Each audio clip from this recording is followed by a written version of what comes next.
بسم الله الرحمن الرحيم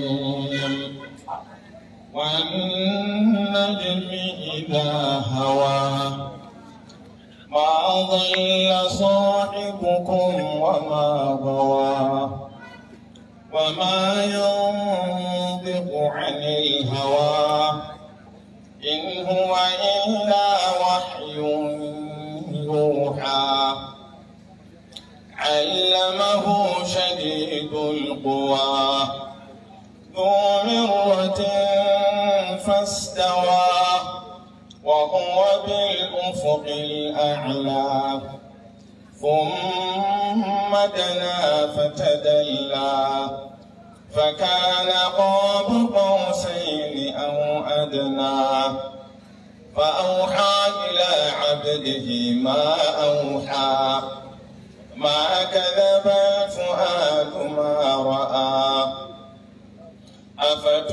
أفتمارونه على ما يرى ولقد رآه نزلة أخرى عند سدرة المنتهى عندها جنة المأوى إذ يغشى السدرة ما يغشى ما زاغ البصر وما طغى لقد رأى من آيات ربه الكبرى أفرأيتم اللات والعزى ومناة الثالثة الأخرى ألكم الذكر وله الأنثى تلك إذا قسمة ضيزى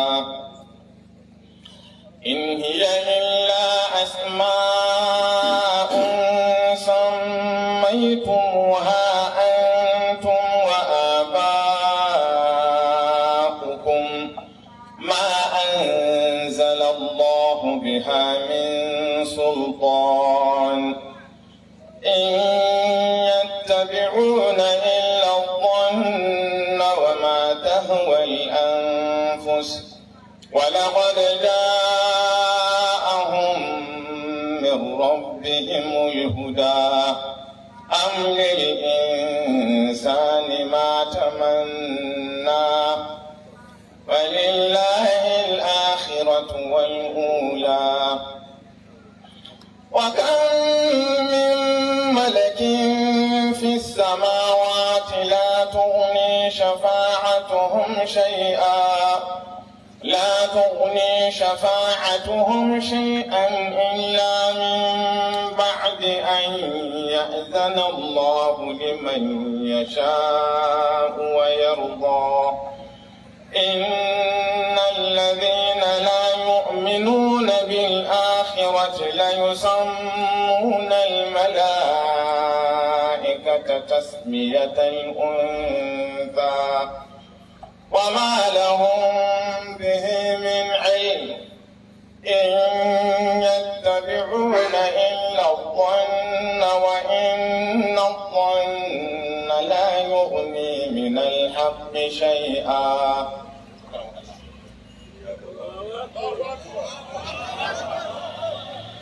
إن الحمد لله نحمده ونستعينه ونستغفره ونعوذ بالله من شرور أنفسنا وسيئات أعمالنا من يهده الله فلا مضل له ومن يضلل فلا هادي له وأشهد أن لا إله إلا الله وحده لا شريك له وأشهد أن محمدا عبده ورسوله أما بعد فإن أصدق الحديث كلام الله وأحسن الحديث هدي محمد صلى الله عليه وآله وسلم وشر الأمور محدثاتها وكل محدثة بدعة وكل بدعة ضلالة وكل ضلالة في النار. اللهم صل على محمد وعلى آل محمد كما صليت على إبراهيم وعلى آل إبراهيم إنك حميد مجيد.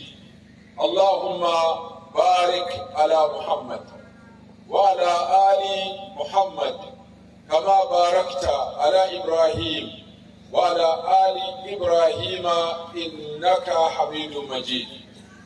‘Yan uwa musulmi mazauna wannan ƙasa ta Ghana a cikin wannan babban birni na Accra a wannan fili na Rollin Park da kuma baki da muka zo da su daga Najeriya, Sheikh Alaramma gangaren kafu gwani wane gwani ciki falshakku.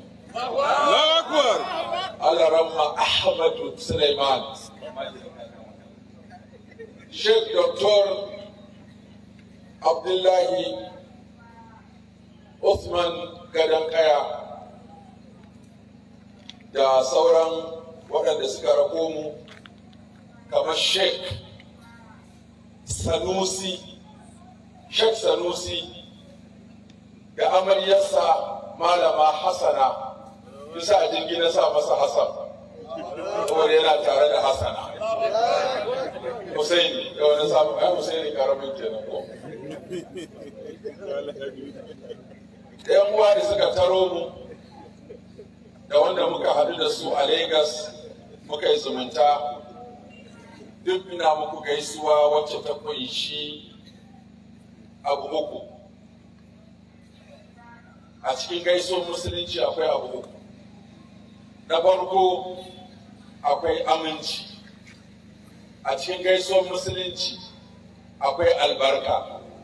A cikin gaisuwar musulunci akwai rahama. Ya Allah, ka lullube mu da aminci, ka lullube mu da albarka, ka lullube mu da rahama. Wannan gaisuwa ita kadai ta isa ta nuna mana kyawun wannan addini namu na musulunci da kuma alherin da ke kunshi a cikinsa. Muna fata Allah ya tabbatar da mu a cikinsa har mu game da Allah.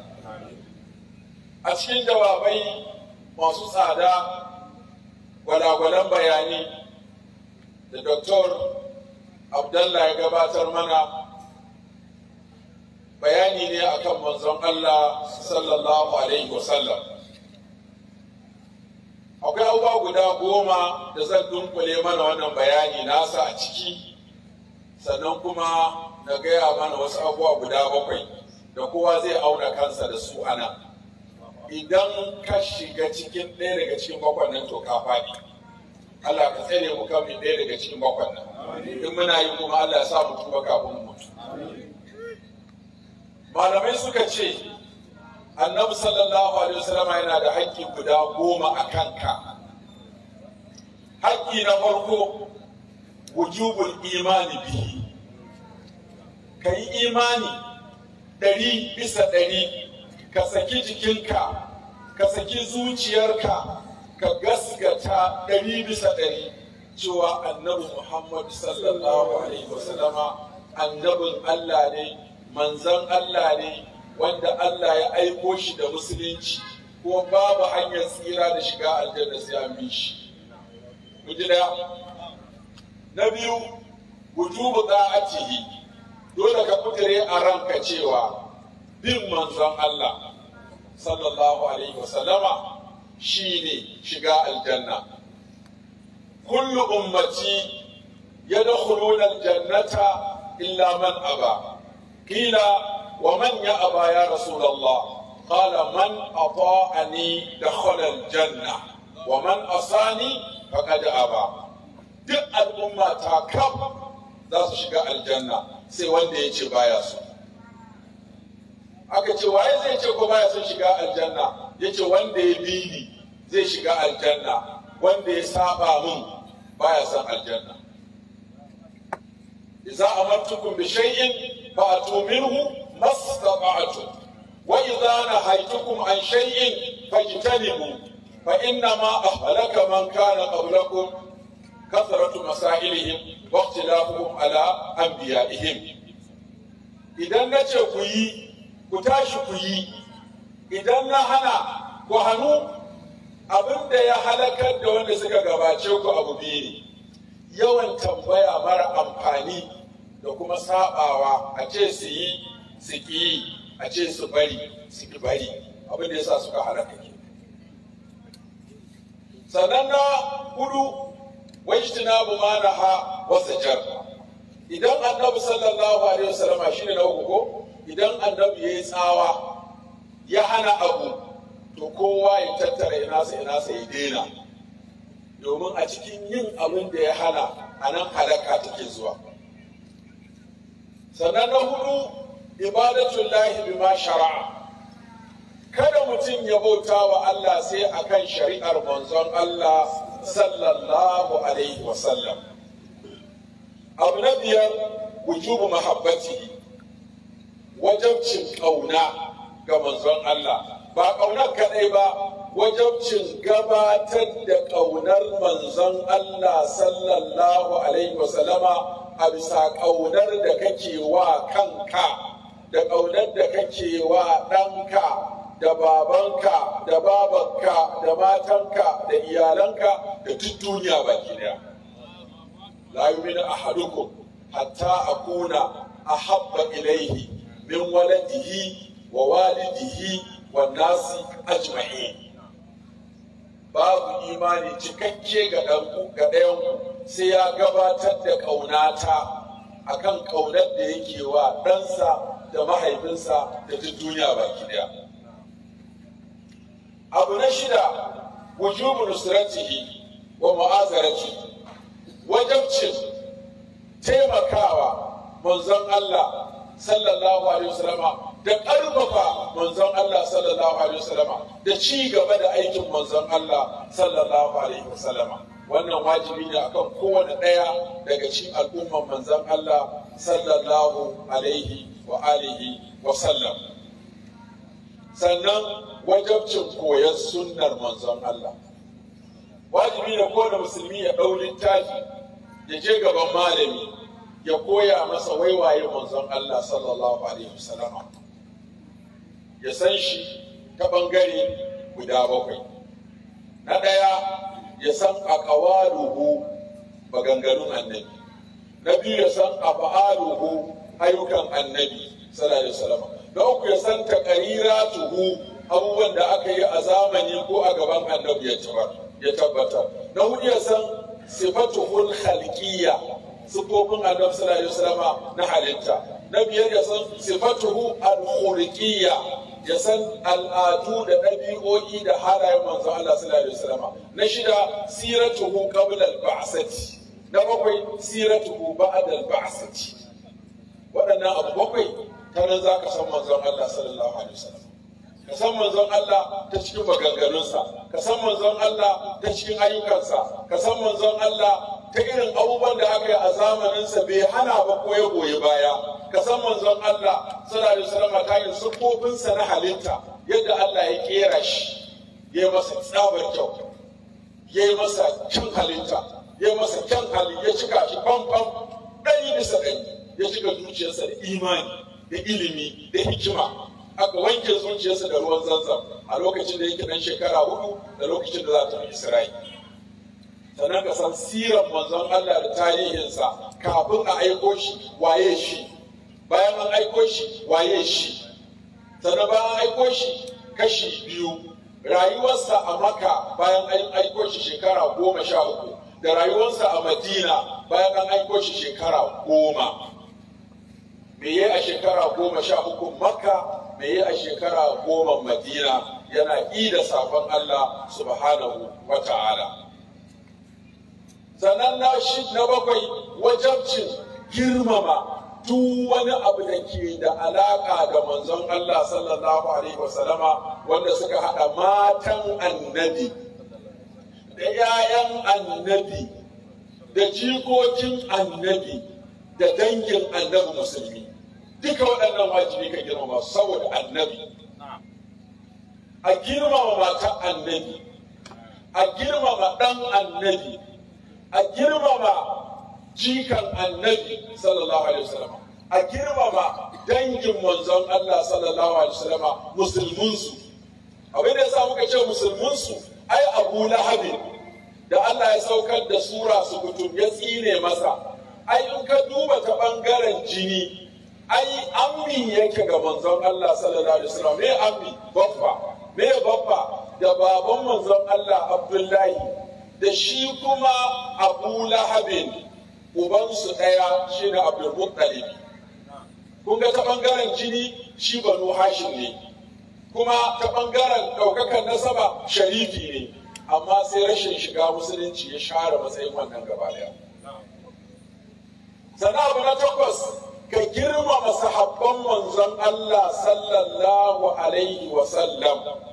Girmama sahabban annabi sallallahu alaihi wa sallama, kada ka kuskura ka zagi wani ko ka tauye wani ko ka jingina tawaya ga wani daga cikin sahabban annabi sallallahu alaihi wasallama.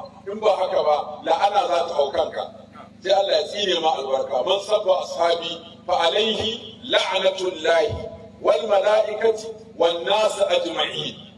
Wanda ya zagi sahabbaina tsinuwar Allah ta hau kansa, tsinuwar mutane ta hau kansa, tsinuwar mala'iku ta hau kansa. Allah ba zai karɓi ayyukansa na nafila ba balle na farilla. من سب أصحابي لا تسبوا أصحابي لو أنفق أحدكم مثل أحد ذهبا ما بلغ مد أحدهم ولا نصيفه. kada ku tauye, domin za yana nufin tawaya da cin mutunci da shagube da gugar zana da jirwaye mai kama da wanka da batanci da ƙage da sharri. Kada ka kuskura kai wa sahabi. Da ɗayan ku Allah zai masa arziki na gwal kamar girman dutsen Uhudu, sai ka je Madina za ka san me ake nufi da dutsen Uhudu. Jabal yuhibbuna wa nuhibbu uthbut ya Uhud fa inna ma alayka nabi wa siddiq wa shahidan. Wannan dutse da annabi ya ce muna son sa yana son, da annabi ya hau kansa sai ya girgiza. Annabi ya ce dakata Uhud, annabi ne ba ka da Abubakar da Umar da Usman. Wannan dutsa da za a bai maka da shi gwal ka sa kujera kai tarabawa har ya kare, da tsawonsa a sama da tsawonsa a ƙasa da faɗinsa, ba za ka kamo tafin hannu na alkama na sahabin manzon Allah sallallahu alaihi wasallam ba. Daga abin da ke tsakaninmu da su radiyallahu anhu wa radu anhu. Allah ya yarda da su, sun yarda da Allah. Wannan aya ta 100 a cikin suratul Tauba abu biyu take faɗa, kowanne kuma ka ƙaryata ka zama ba musulmi ba. Wannan radiyallahu anhu wa radu anhu, Allah ya yarda da su, sun yarda da shi. Sai mu tambaye ka, wannan labari ne ko hukunci ne? Da Allah ce na yarda da sahabbai sun yarda da ni, labari Allah yake babu ko hukunci yake? والسابقون الأولون من المهاجرين والأنصار والذين اتبعوهم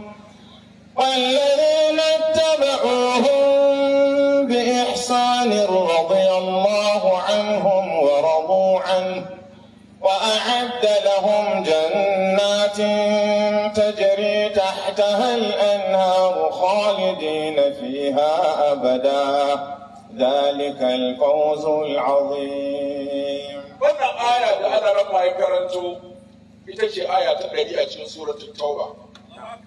Ita ce sura ta 9 aya ta 100. Wannan aya bayan Allah ya kasa sahabbai kashi biyu, akwai as-sabiquna al-awwalun, su da wanda suka yi hijira daga Makka suka zo Madina da sauran garuruwa, da kuma yan gari su ne ansar, wanda ya kira su muhajirun, wanda ya kira su ansar. Kowane suna daga cikin suna biyu na an sako shi daga aikin da suka yi. Wannan ya kaurace, wannan ya taimaka. Da ka baka rabo a ɗayan biyu a musulunci, ko ka hana ka rabu da abinka ko ka ba da abinka. Muhajir wanda ya bar ƙasarsa, ya bar garinsu, ya bar gidansa saboda Allah. Ansar wanda ya ba da gidansa, ya ba da kuɗinsa saboda Allah. Da wanda ya bar kuɗinsa saboda Allah, da wanda ya ba da kuɗinsa saboda Allah, su ne muhajiruna da ansar. allazina ukhriju min diyarihim wa amwalihim yabtaguna fadlan min Allah wa ridwana wa yansuruna Allah wa rasulahu ulaika humus sadiqun. Allah ya ce ulaika humus sadiqun, ba ka san su wasu ne masu gaskiya. don in ka ga mai gaskiya me za ka yi zai ce ayyuhal ladzina amanu taqullaha wa kunu يا أيها الذين آمنوا اتقوا الله وكونوا مع الصادقين. ya ku masu imani ku ji tsoron Allah ku kasance tare da masu gaskiya. da muka ce Allah su waye masu gaskiya sai ce wasu habbai ulaika humus sadiquna, masu gaskiya su ne sahabban annabi sallallahu alaihi wasallam. to da Allah ya ce radiyallahu anhu wa radu anhu, labari ne ko hukunci ne? idan labari ne me matsayin labarin da Allah ya bayar? gaskiya ne. idan hukunci ne me matsayin hukuncin da Allah ya yanke? adalci. saboda haka wanda ya ce hukuncin da Allah ya ba adalci ba ne, ko labarin da Allah ya bayar ba gaskiya ba ne, me matsayinsa? to da haka wannan cewa Allah ya ce na yadda da su sun yadda da ni, in ka ɗauke shi a matsayin labari to Allah ya bada labarin gaskiya, dole mu gaskata haka. in ka ɗauke shi a matsayin hukunci to mun yadda da wannan hukuncin na Allah ya mana daidai, kuma mun san adalci ne, don Allah baya yadda da wanda bai cancanta a yadda da shi ba, kuma Allah baya barin wanda bai cancanta da shi yadda da shi ba.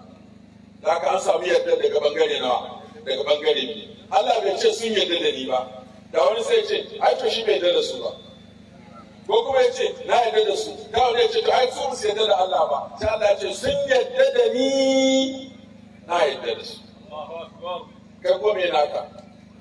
kai ma sai kai kokari ka shiga cikin wanda zaka yadda da Allah ya yadda da kai. kai ba tabbas wannan ko ba su suka faɗa ba, da su suka faɗa sai mu ce kai amma sahabbai kun zuga kanku, to sai Allah ya zama shi ya faɗa da kansa, kaga magana ta ƙare. abu na tara, girmama malaman sunna.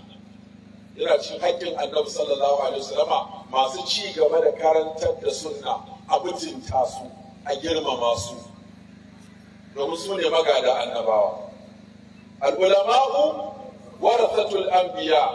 al-anbiya lam yuwarrithu dinaran wala dirhama, innama warathu al-ilma, faman akhadha bihi akhadha bihadhin wafir. malamai su ne magada annabawa. annabawa ba su bar gadon zinare da azurfa ba, abinda annabawa suka bari gado shine ilimi. ilimin me? ilimin kitabu wa sunna. wanda ya koyi ilimin kitabu wa sunna shi ya gaji annabi, kuma shi ya ci gaba da aikin annabi sallallahu alaihi wasallama. da haka masu ci gaba da wannan aiki dole a ga girman su, a ga darajar su, in sun yi kuskure a yi musu gyara cikin hikima, cikin girmamawa. saboda Allah ya kasa duniya biyu, ismun ya'lamun, ismun la ya'lamun. a duniya ne daga wanda ya sani sai wanda bai sani ba. wanda ya sani Allah ya wajabta masa ya koyar, wanda bai sani ba Allah ya wajabta masa ya koya.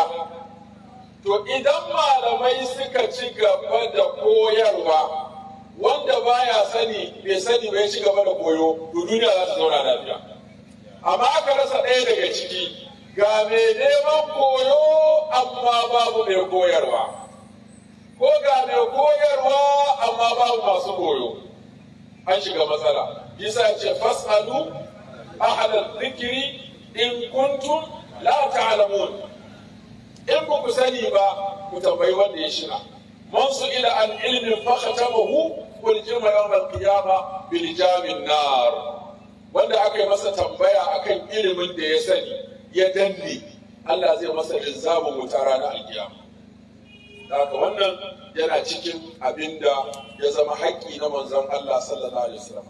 abu na 10, in bid'a, yin tir yan da bid'a. duk abin da aka ce bid'a ne, yi baya da shi, guje shi, yi tir da shi. domin bid'a kishiyar sunna ce, kamar yadda tauhidi kishiyar shirka ne, shirka kishiyar tauhidi ne. ba za a taɓa hana sunna da bid'a ba, kamar yadda ba za a haɗa tauhidi da shirka ba. saboda haka duk mai son annabi dole kuma ya guji duk wani abu da zai kishiyanci annabi. Ba ku abin da yake kishiyantar annabi irin wani ya kirkiro wani abu ya dora mutane a kai ce su bauta wa Allah, shi ne bid'a. Annabi sallallahu alaihi wasallam ya ce kullu bid'atin dalala wa kullu dalalatin finnar. Dukkan bid'a bata ce kuma dukkan bata yana wuta. Bid'a tana rarrabuwa ta shigo cikin mutane ta hanyoyi da yawa, amma akwai bid'a a babin aqida, akwai bid'a a babin ibada, akwai bid'a a babin mu'amala, akwai bid'a a babin akhlaq. Babuka hudu bid'a take dannowa. Mafi munin bid'a shine wacce ta shigo a cikin babin aqida da tauhidi. Ka kujire wani abu sabanin koyarwa annabi kuma ka bauta wa Allah da shi, ko ka ƙaryata wani abu daga cikin abin da annabi ya ba da labari na labari ko na hukunci, ka gina wani abu a kai. Daga nan duk bid'o'in da suka yaɗu a duniya ta wannan babu suka fito. Babu ko dai mutum ya ƙaryata wanda manzon Allah ya faɗa, ko kuma ya ƙi aiki da wanda manzon Allah ya faɗa, ko kuma ya yi tawili ga wanda manzon Allah ya faɗa. Tawilin zai fitar da shi daga ma'anar da manzon Allah yake nufi zuwa ga ma'anar da shi yake so. Son rai kenan. Haka malamai suka ce abin da ke kare mutum daga bid'a abu uku ne, abin da ke kai mutum bid'a abu uku ne. Na farko abin da zai kare daga bid'a shine ilimi. Na biyu adalci. Na uku tsoron Allah. Abin da zai kai ka bid'a na farko jahilci, na biyu zalunci, na uku son zuciya. Duk da kaga dan bid'a waɗannan uku ne, ko dai ya jahilci abin, ko ya zalunci abin, ko ya take abin yana sani. Shi ko malamin sunna ya san abin, ya yarda da abin, ya karba abin, sannan ya yi adalci wajen fassara abin da ya dace da annabi ya koyar, kuma tsoron Allahnsa ya hana shi ya sabawa abin. Wanda shi ke kare mutum daga faɗawa bid'a. In ka rike waɗannan goman a dunkule shi ne saƙon da Dr. Abdullah Hafizahullah ya faɗa mana. Allah ya saka mata alheri. Ni abin da zan ce a dai cikin babu son annabi ne da haƙoƙinsa shi ne kiyaye abin da manzon Allah sallallahu alaihi wasallam ya ce a kiyaye ko a daina. Akwai sako da Abu Hurairah Allah ya ƙara masa yarda ya kawo mana daga manzon Allah sallallahu alaihi wasallam a hadisin Bukhari, cewa Annabi sallallahu alaihi wasallam ya ce ijtanibu as-saba' al-mubiqat. Ijtanibu as-saba' al-mubiqat. Akwai wasu manya-manyan gima-giman ɗirka-ɗirkan rusa-rusan zunubai guda bakwai. Kaka kuskura ka aikata ɗaya daga ciki. Wala abu mamaki, mun sa abu mamaki, wani bincike da muka yi, duk abin da bakwai muna aikatawa, duka bakwai. Wani shi kaɗai yana yin bakwai. Wani a bincikenmu shida yake yi. Wani a bincikenmu 5 yake yi daga cikin bakwai. Wani a bincikenmu 4 yake yi. Wani 3, wani 2, wani 1. Mun samu 'yan kaɗan wanda a zahiri ba sa kuɗi daga cikin bakwai din nan. Allah ka samu na ciki. Domin wani abu bakwai. Abu bakwai aka rama kalla, wannan wa'azin naka ne, ba nata bane, ba nasa bane, da kai nake mai saurari. Ka riƙe wa'azin nan da kyau, ka koma gida kafin ka kwanta, ka auna kanka da abubuwan nan guda bakwai. Wanne kake yi? Wanne ka taɓa yi ka bari ka tuba? Wanne kake shirin yi? Wanne kake yi a yanzu? Guda nawa kake yi a cikin bakwai? Na'am? Akwai yasun su ko ba sai an faɗa ba. Ijtanibu as-sab'a al-mubiqati. Me ma'anar ijtanibu? Ka nisanta, kamar lokacin corona nan da aka ce a bada social distance 2 mita ne ko 3 mita ne, to shi wannan abin da annabi ya ce a ba da distance tsakanin mu shi wanda ya wato adadin mita ba iyaka shi ne ma'anin ijtani ka bari ka watsar ka guda ka nisanta ka gudu ka ja da baya kai watsi ka kore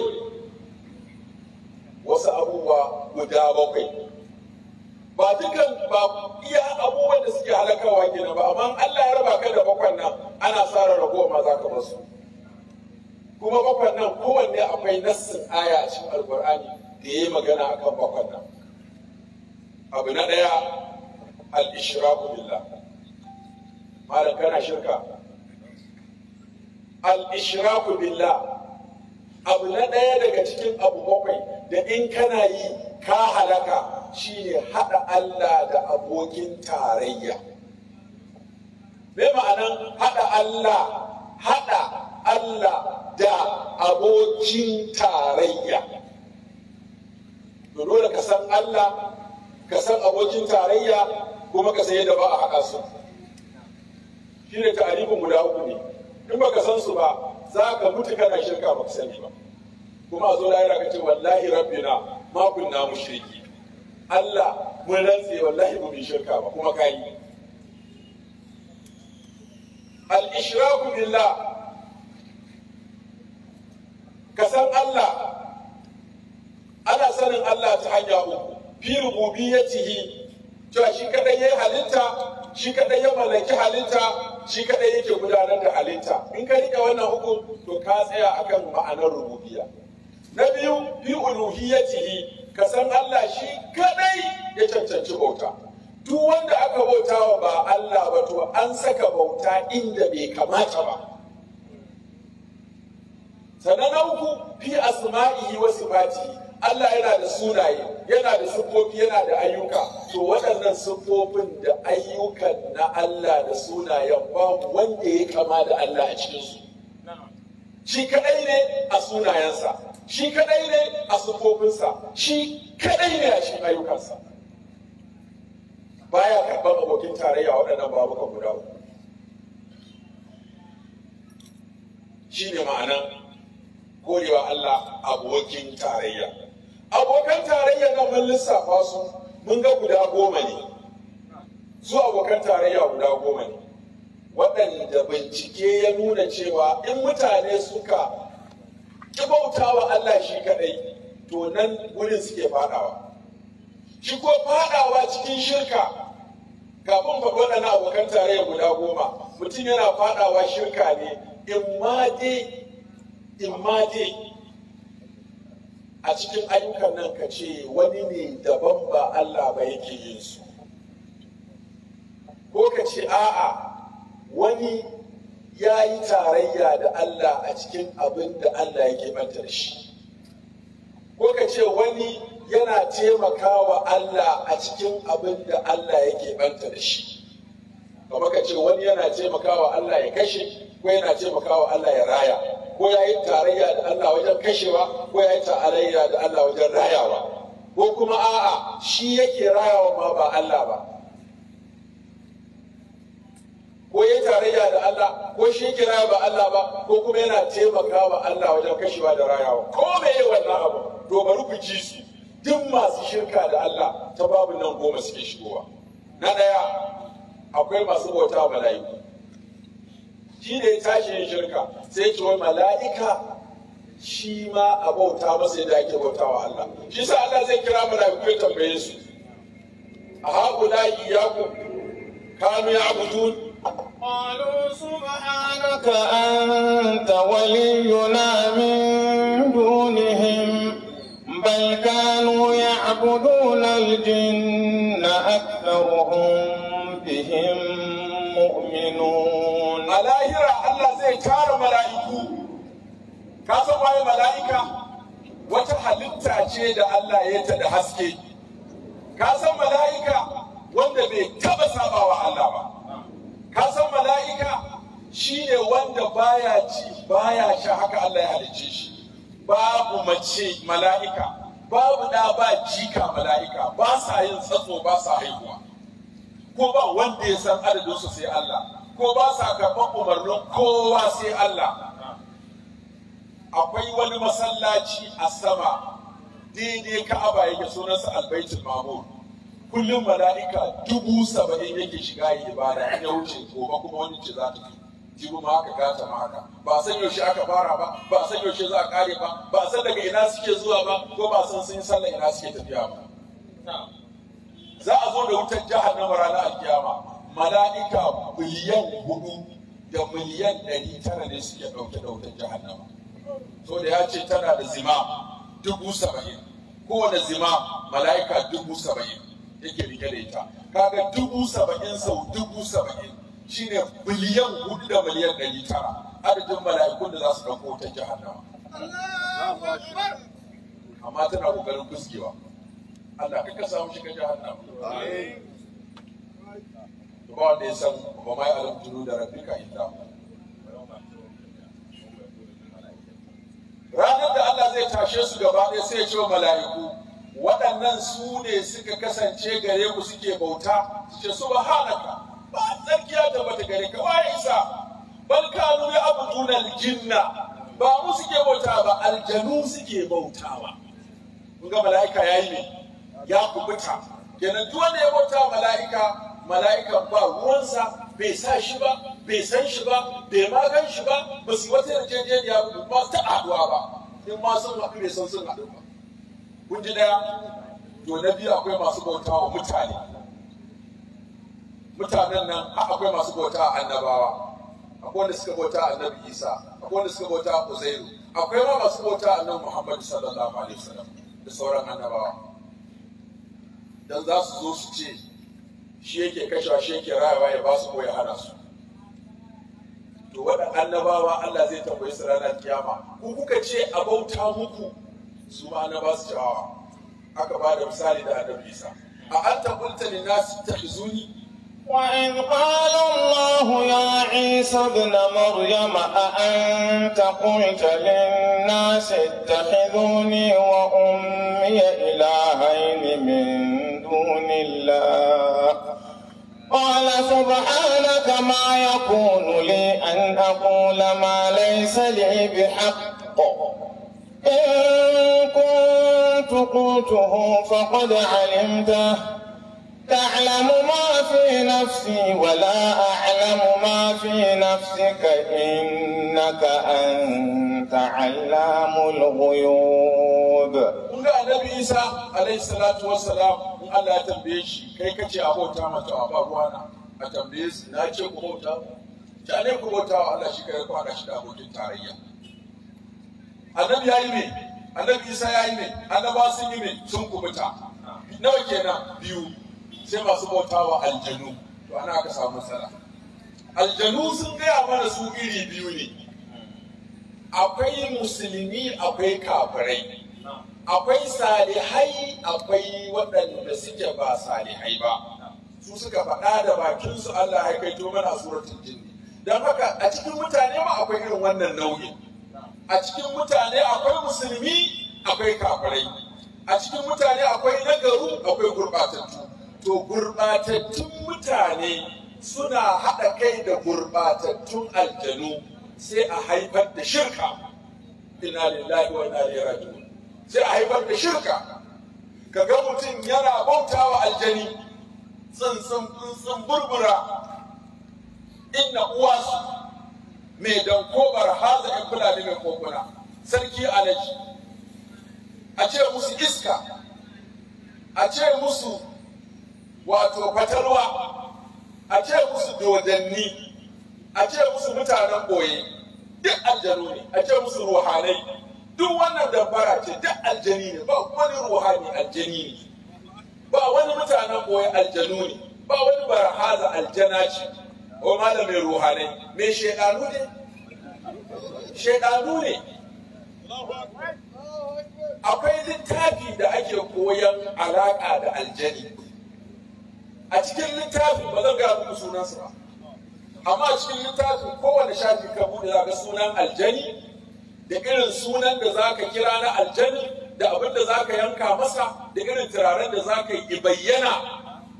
Ce maka kai shege ba sallama, yaya ka kira ni, ka ce so nake ka taimaka mai ce ka yadda kai cikakken iblis ne dan ni ba na hulɗa da wanda ya imani da Allah sai ka ce a ni na imani ta to kar ka sake kira na in ka ce na ban yi imani da sai ce to sai ka tabbatar man cewa baka imani da Allah ba ya zan tabbatar ma sai ce taka Qur'ani raba shi ni ka taka rabi ka taka rabi kake wajen ya bai ce to za mu hulɗa da kai ko ɗauki jini ka rubuta aya ko wurdi Qur'ani cikin najasa ko da yana sallar la'asa wasu ka gaya mana ko ɗan kasuwa duk yadda za a yi la'asar sai an neme shi a rasa baya la'asar ashe wai aljanu ne suka ba shi sirrin kuɗi suka ce duk yadda ya kuskura ya sallar la'asar kuɗin zai ƙare sai dai na la'asar sallah hudu yake baya ɗaya da wanda ya hudu da wanda ya uku da wanda ya biyu da wanda ya ɗaya duk su sallah wajen Allah ba da hujjar ya ce ai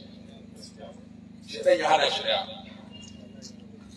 ko ya ce yi zina da uwarka ko da ƴarka ko je ka yanka mutum ko ɗauko jariri ka farɗe shi ko je ka ɗauki abu da rai ka binne shi da rai sai ya nuna maka wani abu na rashin imani da rashin mutunci sannan zai tabbatar cewa wannan shege ne shi ka shigo layi me kake so to sai fare maka abin da kake so wanda shi kuma zai iya dan ba komai zai iya ba ba komai zai iya ba shi ma shedani akwai abin da zai ga maka to iya abin da zai iya kaza sai ce to kai kuma in za ka yi hulɗa da mu fa ka daina kwalliya ka daina ado wani ma ya hana shi aure wani ya hana shi zama cikin mutane idan duk za ka ga boka kazani kuma a gan shi a cikin datti kamar dodo cikin tsami kazanta kuma da shiga ta ban tsoro da kayan ƙarni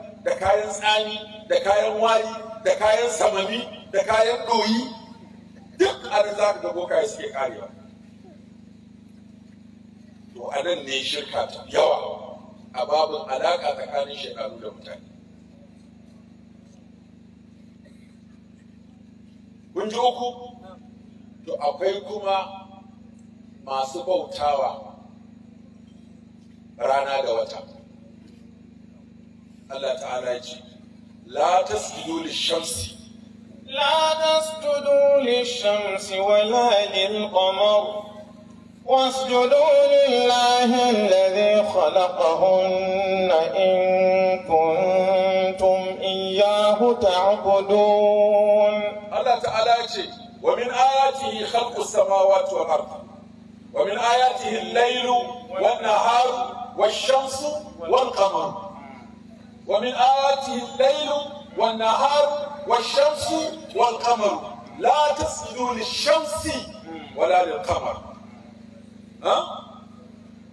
yana cin ayoyin Allah rana da wata da taurari la tasjudu lish-shamsi wala lil-qamar ka kuskura ku sujjada ga rana da wata wasjudu lillahi allazi khalaqahunna ku yi sujjada ga wanda ya kirkire su daga babu in kuntum iyyahu ta'budu in kun kasance gare shi kadai kuke bauta to ka ku bauta rana da wata akwai wanda sai rana za ta faɗi sai ya je mata sujjada shi kuma irin nasa shirka kenan in za ta fito ma ya mata sujjada muna yara mun tarar da irin wannan ragowar abu idan rana ta yi kusufi ta ce rana rana buɗe buɗe mu yanka miki ragon suna ki sha jini shar shar ki sha jini shar shar shirka inna lillahi wa inna ilaihi raji'un maimakon ai sallah sai a zo a dinga wannan mutane suna yawo rana rana buɗe buɗe mu yanka miki ragon suna ki sha jini shar shar kuma ga rana ta wuce a'a rana ta wuce sai a zo a yanka rago a wasanci shirka rana da wata fitulu ne ba fitila Allah ce kawai ko da za a wata fitila Allah ina mai fitilar mai fitilar za a wata ba fitilar ba da ku dai kai wata fitilar Allah gaba ka zo ki wannan fitilar ce da ake rikodin ka ce za ka bauta mata fitila ce ta Allah ba ta da iko ta kashe ko ta ra ko ta baya ko ta hana ko ta daga ko ta kaskanta sannan akwai masu bautawa ni na gani da ido na bayan na karanta a littafin al-diyanat wal mazahib al-mu'asira kuma na gani da ido na mutane suna bautawa saniya saniya alaji babban mutum mai ilimin zamani ya kai matsayin profesa, amma zai tafi makaranta ya bada lacca sai ya kwanta gaban saniya ta taka shi tukune ta ba shi sa'a a India. A za ta profesa ne na mathematics, isa boko aikin banza ne ba karatun addini a cikin profesa. An taɓa gayyato wani babban profesa amma ɗan addinin Sikh ne, masu bautawa wannan saniya ne. Aka kashi Kano zai zo ya lacca akan wani babban ilimin da ya kware. Sai aka bi da shi ta mayanka kara, muna kiranta kara. Sai ga ɗauro sa kafa ɗaya ta gaba da igiya ta baya da igiya, ana ja ana makar sannan. Da aka wulwula sannan aka nana shi da ƙasa, likitan nan sai ya suma. Shi da yawan da yake tuka shi ba bai san ya suma ba, sai da ya je fakin da ya leƙa sai ga mutum a kwance ya za a masa ruwa ya farfaɗo. Sai ce ai wato shi saniya yake bautawa, sai kuma ya ga a wannan ƙasa ana wulaƙanta saniya. Sai aka ce a nan ƙasar wallahi saniya ta shiga tukunya tana shan mamaki. Allah ka ce wallahi Allah naka, amma kuma ba Allah bane. Wannan da ka gani masu ilimin tauhidi saniya in ta shawo kamala ba abin da muke yawa a jikinta. Kaga fata saniyar nan za mu yi belt, mu yi wale, mu yi takalmi, mu yi ganda mala, yawwa mu yi ragada da, muna da kawule, muna da kawute, muna da rasu ne, mu ci kan, mu ci kafa, mu ci jelar, sannan kuma kashin mai chop, kayan cikin mala a mana fate-fate da su. Mu sha manta, mu sha madara, mu ci nama, kuma fatan ma kuma mu yi buzu. Ko da za a buzu saniya muka yi sallah a gidan Alhaji Hussein. Ka gani? Saboda haka mu a gurin mu saniya ba mu bauta ba ce. Kuma abin takeici ka ga duk wannan wallahi malam sai ka sujjada ka gode Allah da ya ka musulmi. Mutumin ya kwanta saniyar ta dora masa kafa haka. Ya ji daɗi, ta yi shi. Dan adam wai har ya wulakancin da zai kwanta a kasa saniya ta taka shi ko mai ji daɗi. Malam mun gode wa Allah da ya musulmi. Sannan na ga masu bautar ɗan biri, ka gani ba mutanen suna zuwa yana ɗora musu hannu aka, wanda birin bai ɗora musu hannu aka sai ga koma gaba yana ta roƙon birin, sai ya dawo sai birin ya ga ɗora ma sai aka ya gode wa Allah da biri ya ɗora musu hannu aka. Muka ɗan biri a gurinmu a namu ilimin na tauhidi, in ga ɗan biri kusa da musu za a yi wasa da shi, ba ma ba muke wasan ba ma. Yara suke kallon biri a gidansu, amma ɗan biri kamar da shi Allah, malam ɗan adam ya lalace abu banza yake zama. Sannan na ga masu bautan macizai, na ga masu bautan wani abin bakin na mai jemage. Jemagu ne ga su akan wata ƙatuwa bishiya guda biyu, aka harba bindiga da yamma sai jemagu nan su tashi su inuwa a sama sai mutanen su faɗi su sujjada. Jemage kai mutum ya rasa tauhidi ya yi asara. Akwai masu bautar macizai, kuma abin takaici za su je cikin macizan su zauna, macizan su suna kewaya su ba sa sarar su saboda sun yi imani cewa macizan su ma suna su ba su abinci kuma su bauta musu. Kai ranna ma wani tura min wani bidiyo na ki tura mutane ne saboda tumbur yake, shugaban addinin baya sa wando, baya sa riga, tumbur zindir tsirara haihuwa uwarsa ya taho gaba da shi da mai kunsa shi ma ba wando, suna tafiya suna daga mutane hannu ana ta faɗuwa na kai shi ko ina lillahi wa inna ilaihi raji'un. Tumbur kawai addinin ba zai faru tudu ba, in ka zama shugaban sa sai kai tumbur. Gajela tana ta yawon malam ta liman. Allah ka kashe ma kan tauhidi ba. Yana tafiya jela tana yawon kuma wani liman ne. Mutane kuma suna ta faɗuwa suna gaisuwa. Ka duba ko da corona nan ta zuwa ko da suka dinga wanka da kashin shanu ba za su samu magani.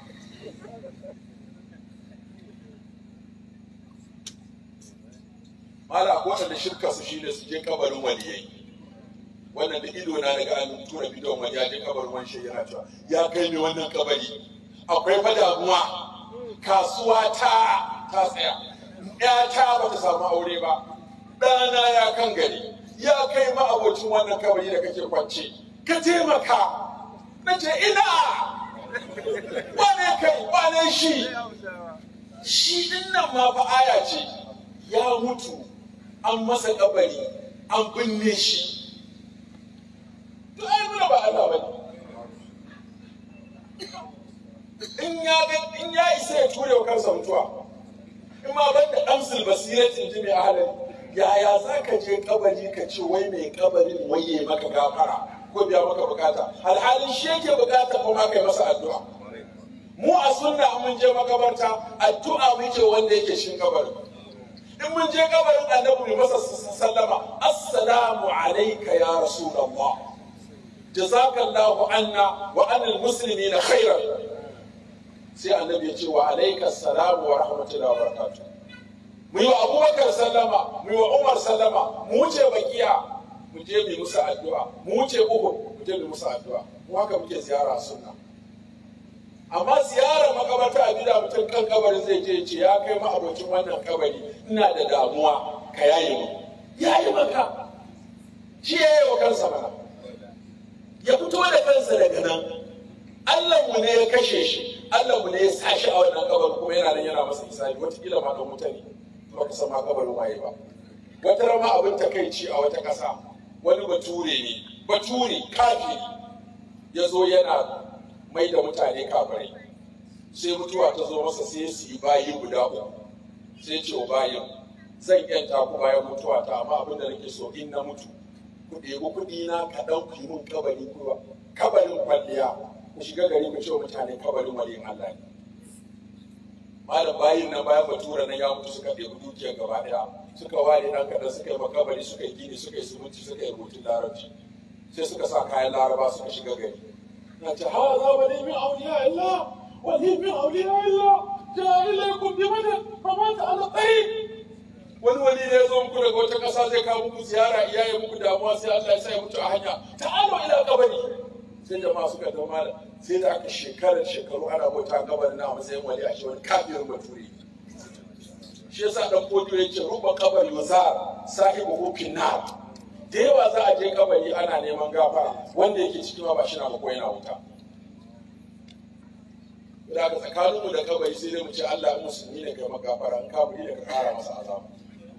Amma ba za mu je kabari mu ce wai ne kabari ne mana gafara, babu shi wallahi. Shi ne aƙidan kuma kai za mu rayu, akai za mu mutu. Muna fata kuma da aka kira mu akai. To wani irin shirkarsa kenan. Wani shi kuma shirkarsa farjin mace yake bautawa. Da safe matarsa za ta yi tsirara ta haka sai zo ya kwanta ya sujjada. Wannan abu da yake bautawa. Ba kyau. Addini ne. In ka duba addiyana da mazahibul ma'asir haka gansu kuma suna da mabiya.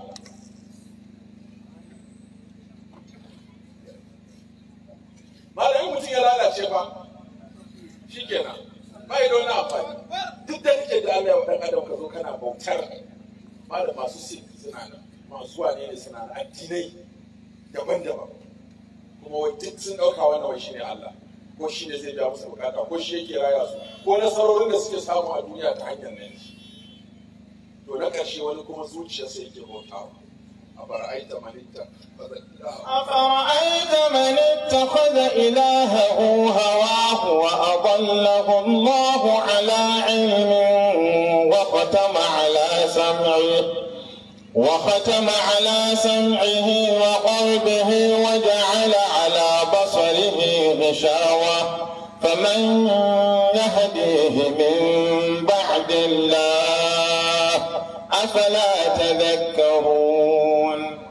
أفرأيت من اتخذ إلهه هواه baka ga wanda ya mayar da abin bautarsa shi ne san ransa ba. Waɗannan ko masu cewa babu Allah ma wasu suna ga sun yi wayo, suna ga sun sami yanci, to sai zuciyarsu ta zama ita ce Allah su domin ita take sarrafa su, san ransu da san zuciyarsu suka mayar Allah. Suna nan da yawa ba sa sallah, su ba sa duk waɗannan abubuwan da muke gwada ba sa bautawa, in kai magana su ba sai dama da komai ba, to san zuciyarsu kuma shine Allah su.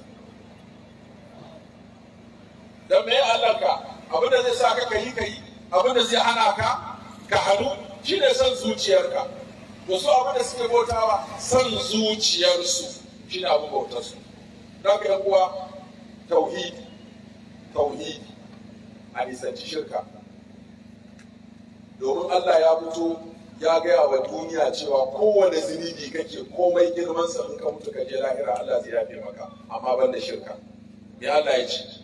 إن الله لا يغفر أن يشرك به ويغفر ما دون ذلك لمن يشاء ومن يشرك بالله فقد ضل ضلالا بعيدا.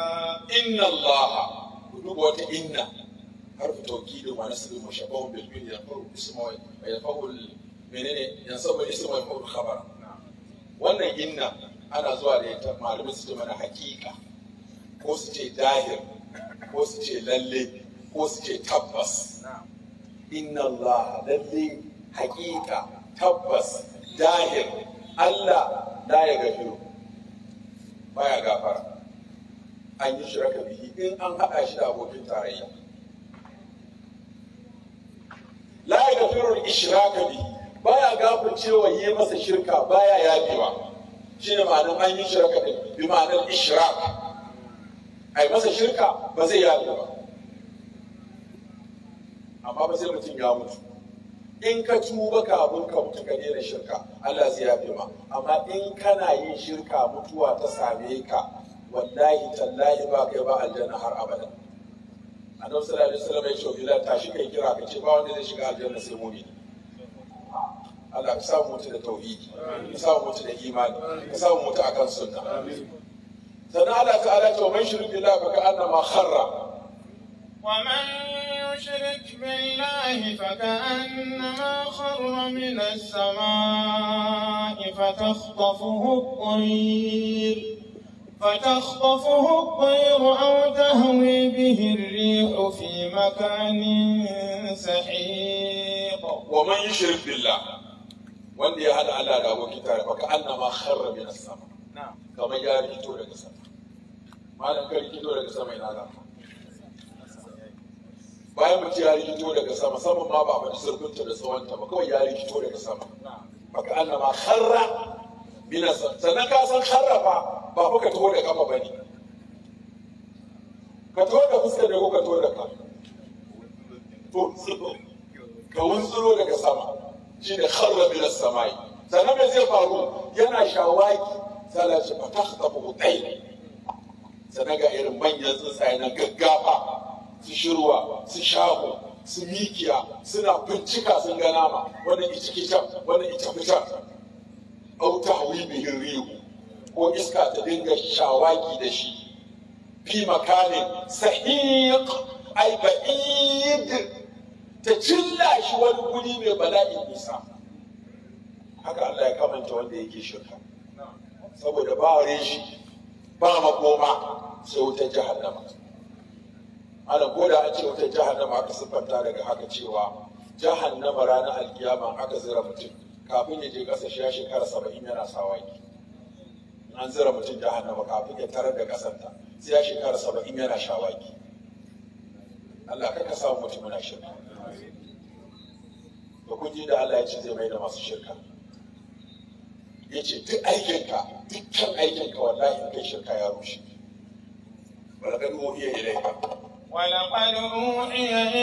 وإلى الذين من قبلك لئن أشركت ليحبطن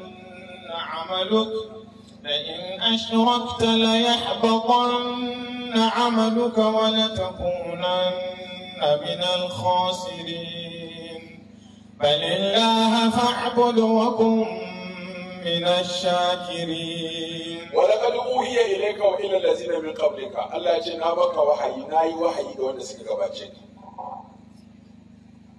لئن أشركت لئن ga lamun taukidi lamun kasami ga inna harfu shart. لئن أشركت lalle wallahi da za ka yi shirka la yahbatanna amaluka, da aikinka ya ruguje, wala takunanna kuma wallahi da ka kasance min al-khasirin cikin tababbu. Balillaha fa'abud wa kun min ash-shakirina bautawa Allah shi kadai ka zama cikin masu godiya masu tauhidi sannan Allah ne ba mu kissa annabawa sai ya rufe da cewa walau ashraku لحبط عنهم ما كانوا يعملون. da Allah ya lissafo annabawa 18 a cikin suratul an'am da yazo kashin sai ya ce da za a ce sun yi shirka dan musiba Allah ya ce da sai na rubuce darajar su inna lillahi wa inna ilaihi raji'un Allah kaka samu mutum na shirka da na rubuce darajar su shi yasa kuka ga da'awar ahlus sunna abu biyu take ba ƙarfi tauhidi da sunna a wajen koyarwa a wajen yaƙi kuma shirka da bid'a mun fi damuwa da mu wayar da kan mutane akan su nisanci shirka domin shirka shiga haƙƙin Allah ne bid'a kuma shiga haƙƙin annabi ne kuma mun fi damuwa da mu koya mutane tauhidi domin tauhidi shine haƙƙin Allah sunna kuma haƙƙin annabi idan kai tauhidi to ka bauta ba Allah in kai sunna ka ba annabi idan kai shirka ka saba wa Allah idan kai bid'a ka saba wa annabi daga kishiyan juna ne shirka awar bid'a tauhidi abokin sunna kuma ba sa haɗuwa ba za ka ce ina shirka ina tauhidi ina sunna ina bid'a ɗaya ko da ɗaya yake yi in kana sunna baka bid'a in baka bid'a kana sunna domin kawai biyu ne a babu addini ko kai abin da aka ce ko kai yin abin da aka ce ba shine ba guda biyu to ko kai abin da aka sa ka hannu da abin da aka hana ka ko kai abin da aka hana ka ka kiyin kuma kai abin da aka hana ka kuma kiyin abin da aka sa ka kaga sabawa ta zo to da ka yan uwa mu rike tauhidi mu rike sunna shine ma'anan la ilaha illallah muhammadur rasulullah la ilaha illallah shine tauhidi muhammadur rasulullah shine sunna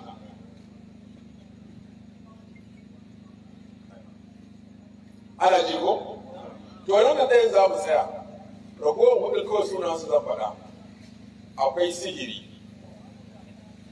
in muka ce za mu bayanin sihiri har sai mu kai safiya mun ji ɗaya bayan shirka sai sihiri sai me sai kisan kai sai me sai cin kuɗin ruwa sai me sai cin kuɗin marayu sai me sai ƙage ga mutanen girki kawai ka ƙagi labari ka ce wani yana zina ko yana ruwaɗi ko yana sata ko ɓarawo ne ka dai yi masa sharri don ka ɓata masa suna sai kuma gudu a ranar yaƙi irin yaƙin da ake a zamanin kakka hudu kamar yanzu yaƙin da ake yaƙi ne na cacar baki a duniya a faɗa mu faɗa a zagi annabi mu kare mu yaɗa a ture mu hankada a hankado to kada mutum bala'i ya fita daga filin daga ya ce ya daina wa'azi akan wannan wa'azin za mu tafi akai za mu mutu muna nan tare da manzon Allah din da aka juya muna nan tare da musulunci muna nan tare da sunna ko muna so Allah ya bar mu a haka da daɗi ba daɗi mai san mu ya so mu a haka mai kin mu ya kima a haka wanda zai ba mu ya ba mu a haka wanda zai hana mu ya hana mu a haka wanda zai yabe mu ya yabe mu a haka wanda zai mana kage ya mana kage a haka wannan kagen ma daraja yake kara tunda muka taso ake mana kage makiyan annabi sun ba iyayen su rago sun ba su kaza sun ba su kaza kullun suna kuma sai da wata ke yasa kullun kai sabuwa ake wacce ta wuce sai a kirkiro sabuwa wai dole sai an kai ahlus sunna kasa ba aikin mu bane aikin Allah ne mu ba mu da kungiya sai Qur'ani da sunna ko mun kafa kungiya muna kafa kungiya ne don ta taimaka da mu Qur'ani da sunna kungiyar mu ta izala kungiyar mu ta yau suna wannan kungiyar ta Najwa duk mai ma'anarta ka koya maka kitabu da sunna duk kungiyar da ba za ta kai ka wajen annabi ba fita duk kungiyar da ka gaba wajen annabi za a ba fita kafin ka shiga kowace kungiya kai nazari ka ce ina za ku mu ce ai mota ce ko a tasha mota ce a tasha ka ce direba ina za a ita wajen annabi ka ce to a sa na ce in ka ga ana tafiya ka ga a ce direba nan straight shi ne wajen annabi na ga an kwana ce ai da za mu biya ni ta to a sauke bari jira wata mota a to ai kwana bayan kai ka san hanyar shi direba ya san hanyar ku fasin da ba kun san hanyar sai kuka ga yayi kwana ci daya ina ta za mu biya ci ai ba bi ai a miƙe aka raba kalla ko mu sauka to shi ne duk ƙungiya mota ce shiga a tafi amma za a wajen annabi don ba ka tafi a ƙasa ba akwai wahala gara a cikin mota ko da jama'a da yawa wani da ruwa wani da kwaki wani da kaza ana tafiya ana taimaka juna ana hira ana jin daɗi shi ne amfanin ƙungiya ƙungiya amfanin ta sauƙaƙa maka zuwa wajen annabi ta taimaka maka ka isa wajen annabi da wuri ta wayar da kanka ku samu tsafin ɗariki abubuwan da za su tare maka hanya ta nuna maka inda rami yake ta gaya maka inda tudu yake ta nuna maka wajen kwana da wajen hatsari ko a tafi daidai wa daida to shine amfanin kungiya duk kungiyar da za ta kai wajen annabi mu shiga wacce muka ga ba za a wajen annabi mu fita da shiga kungiya da fita duk ba da kalmar shahada ake yi ba kafin ka shiga kowace kungiya kai musulmi ne in ka fita ma kai musulmi ne ko dole haka amfanin kungiyoyi kun ji amfanin kungiyoyi kun ji amfanin shiga kungiya amfaninta ta kai wajen annabi sallallahu alaihi wasallam bisa jagorancin sunna wanda shi ne ake cewa kungiya to jama'a kowa ya lissafa ya gani kana shirka kana tsafi kai matsafi ne ka taba kashe wani ko ka yi dalili an kashe wani ka ci dukiyar marayu wannan abu kwanan da ma wai a Kano wai miliyan 350 na marayu ya bata a hannun alƙalai miliyan 350 ya bata na dukiya a hannun alƙali wani abu wallahi ranar da nake sai da kusa awa ɗaya ina zazzabi dukiyar maraya miliyan kudin Najeriya 350 a danka a hannun alkali a ce sun bata wai kuma wai amfani aka yi wai da fojere na rasin aka fitar da kudin duk wani ne da hankali malam an je lahira akwai kallo yanzu cin dukiyar marayu manyan 'ya'ya suna ci abokai suna ci kotuna suna ci kai wata ran yan uwan uba kai wasu malamai ma suna ci domin na taba zuwa za a yi wankan gawa bayan mun yi wa mutumin wanka sai aka ninke babban riga guda hudu mu da muka yi wankan sai aka ce mana wai ga manyan rigunan su guda hudu na ce kamar yaya nawa yi riguna aka ce na mamacin ne na ce to wai ce ba aka ce ai haka ake nan ai duk wanda ya zo ya wanka sai a ci babban riga ta mamacin a bashi na ce lalle ya sa wuta balbal na ce a mayar kun ga sadaka uku da sadaka 7 da ta 40 da ta shekara idan a cikin kudin ku kuka yi to sunan ta bid'a idan kuma a cikin kudin mamaci kuka yi sunan ta wuta jahannama kun cuta balbal duk wanda ya ɗebi kudin mamaci ya yi sadaka 3 ko ya ɗebi kudin mamaci ya yi sadaka 40 ko ya ɗabi kudin mamaci ya sadaka 7 ko ya na shekara ba a ɗaukar kudin mamaci a yi masa wani abu kai matar da za ta yi ta kaba ma ba a yadda a ba ta kudin mamacin ba sai dai a ba ta rance kafin a raba gado ga abu wannan kusa ne kwana 100 din nan da za ta yi da 20 da 30 kwana 130 din da za ta yi tana ta kaba wata 4 da kwana 10 ba a ba ta kudin mamacin ko ta ci da kanta ko wanda su ci da ita ko a raba gado a bata ta ci ko a ranta mata kafin a raba gado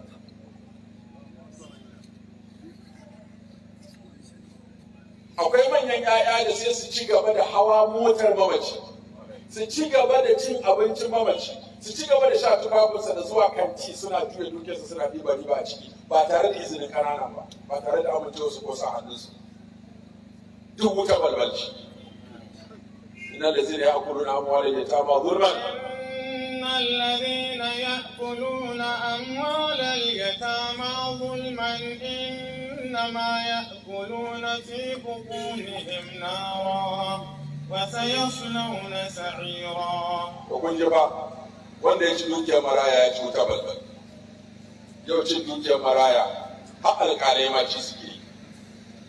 Kuma da ne tona asirin wasu alƙalai masu cin amana. Kusan shekaru 5 ko 6 da ya wuce na taɓa magana lokacin da aka cinye wa marayu miliyan 50 sai ƙungiyar alƙalai ta maka na a kotu. Wai da fito da janye magana ta ko kuma fuskanci shari'a a gaban alƙali. Ni kuma ina da hujjar da nake nace ba zan janye ba. A gaban awa 24. Shigar ce da Allah na yi kuskure alƙalai masu cin miliyan 50 din nan ba na janye magana. Dan shiru awa 24 ya wuce. Aka ce an ƙara maka awa 24. Dan shiru haka za ta ƙara awa 24 dan shiru. Sai kuma ni ma na ji shiru sai dai shiru. Na ce ba da wani. A ce ba da zanen banza ce. Ba da mai kun cinye mutane kuma ce ba za ka gane ba. Dukiyar maraya. Yanzu ganima aka mai da ita. In an raba din ma aka ce wani ungwari ke. Allah ya ce an baka roƙo. Na san halinka ko kana da shi da ko baka da shi. Wa man kana ganiyan. فمن كان غنيا فليستعفف ومن كان فقيرا فليأكل بالمعروف. Haka Allah ya ce in kai wadatacce ne aka baka kudin marayu kaka ci. Amma in baka da hali dinga juyawa a cikin riba kana riba don ka ji daɗin rikewa. Fa iza da fa'atu ilayhim amwalahum fa ashhidu alayhim. Allah ya ce ranar da za a ba da kuɗi sai an zo da shaidu. Da takardu da tiyar da aka raba kudin a gabatar wa yaron kai yaro lokacin da babanka ya mutu kana shekara kaza ni aka ba ajiyar kudin ka kaza ne gashi a rubuce ga sa hannun wanda ya bani ne ya ta juya kudin ga ribar ga uwar da aka sai maka ga yadda suka yi dukkan lissafa gaba ɗaya na baka sati ka je kai nazari ka sa hannu ka mai mata kudin su ke Allah ce ni to ni ne babban shaida ni kuma na san wanda ka boye in ka boye akwai wanda yake da mata 3 sai ya mutu da daddare kamar 11 amarya za ta ƙara sai ta tsaya an tabbata ya mutu ce tsaya mu shiga mu diba ta suka shiga suka hura wata akwati suka kuɗe ko ce da ta diba ta an gama an shirya an diba ya isa haka ya saka kuka ce to mu shirya wa za ta fara cike fara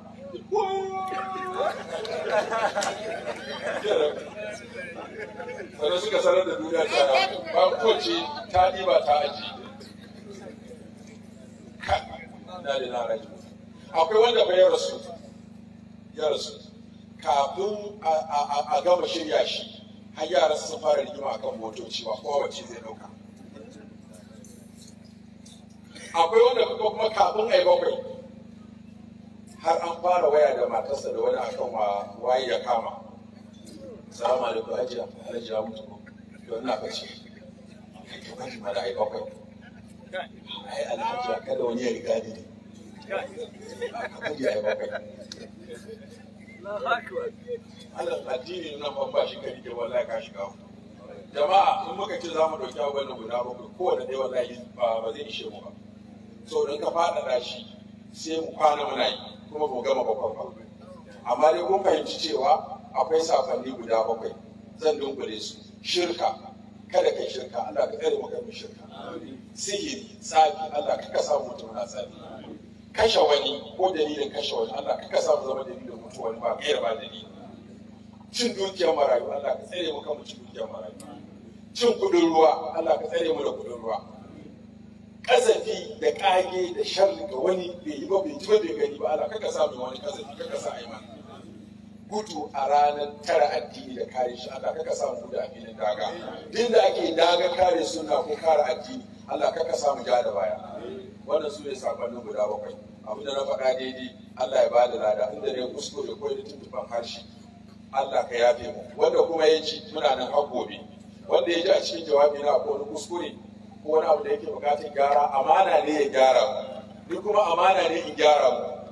kan na tafi wani ya ce ka ji a jawabin malamin da ya ce kaza bayan kaza din da ya saba kitabu da sunna ina nan har litinin in ka ji wata magana da na faɗa wacce ba ta da dalili ko ba ta da sunna ko ba haka take ba in na tafi ka faɗa to kai ba gaskiya kake so in gaskiya kake so ga adres ɗina na malamin nan da wancan ma da duk malaman nan sun san da na sauka sai ka zo ka yi mun bayani in na ji kuskuren ne da gaske ni da kaina zan zo rike su ganin ce jama'a wa'azin da na yau na yi kuskure ko na yi mantuwa ko na yi katobara ko na yi sakin baki don haka wannan gurin a gyara shi kuma Allah ya yafe mana ni wannan abu ne na ba wani abu ne mai nauyi ba in ce muku na kuskure ni waye in ce muku na kuskure ko in ce na karu da wani kowa ne ya fahimtar da ni wani abu da na fahimta ba daidai ba ni wannan mai sauki da abu ne ko ba na jin wannan yana ƙara mu komai ko ya rage mu komai to Allah ya sa mu dace Allah ya ba mu sa'a Allah ya karba mana Allah ya kuma ya saka kowa da alheri yan uwana ku da kuke ta zaro kuɗi a ce a kawo yan kaza kaza a kawo yan kaza kaza a kawo wannan ba wala ya iya faɗakar da mutane su ba da taimako saboda Allah da saka ma da alheri wallahi taimakon ku yake yi wani abu da ake kwakwalowa kaɗan din a zo a yi wa'azi a ciyar a karantar a yi kaza shi za ka gani ranar alkiyama dole da wanda muke ta sawa mu samu ci mu sha duk kashin sa ake yi manzo Allah an yanka rago a gidansa na Aisha ta ba da shi sadaka da aje cinya daya in mu ne yanzu wallahi sai an sake ta man fasa ina rago na ta ja raba makota dan ba ki da mutunci ragon na za ki raba makota to lokaci ga rage mana saura cinya shi a kan sanar ce Allahu Akbar rago ya tafi lahira banda cinya daya kun yi wani irin tafsir ragonmu yana nan a lahira cikakke amma ba cinya yake nufi kenan wai wanda ya fita wajen shi ne namu a lahira wanda muka cin kuma shi ne a duniya wani malami mai fasaha ya mana wani irin tafsirin hadisi da shi zai rike mana yace kai da kake da abokai guda uku kawai sai aka kai ka kara kotu sai alƙali ya ce kai na san kana da wasu abokai guda kullum kuke tare to ka kira su zo kotun nan nawa su ba da shaida zan kare ka shikenan kace shikenan kace shikenan sai ka zo ka samu abokin ka na farko da Allah abokina wanda muke tare kullum ina so da Allah ka je kotu ka ba da shaida za a kyale sai ce gaskiya ba za ni ba saboda me ba za ka bai ce wallahi ba inda za ni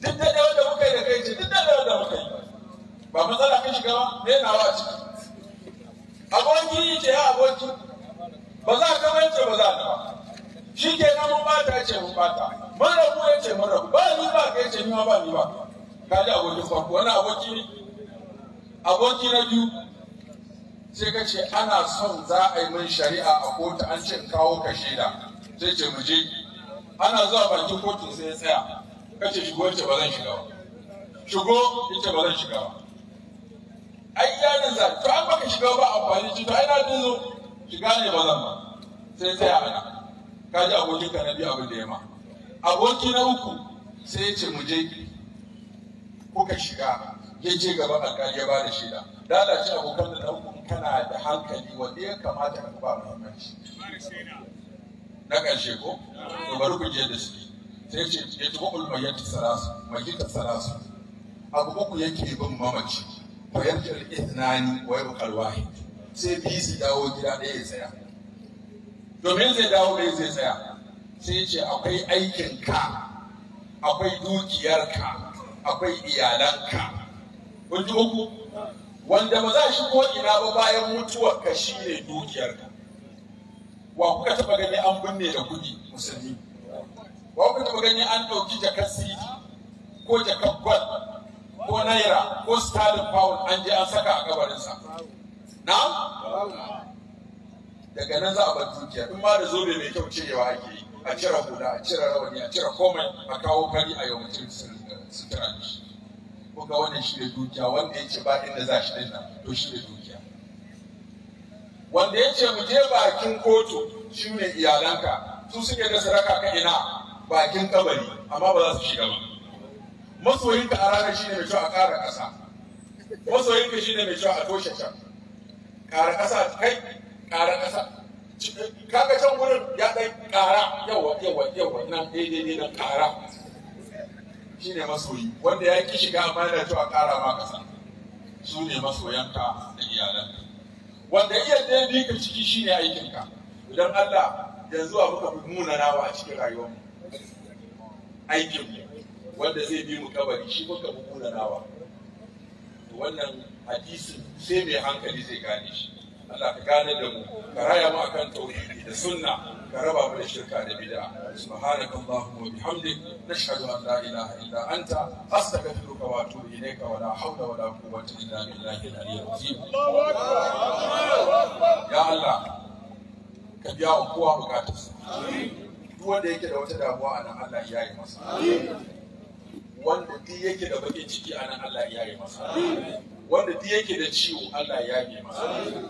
Wanda duk yake da wani tashin hankali, Allah ya raba shi. Wanda yake da arziki, Allah ya tsare masa.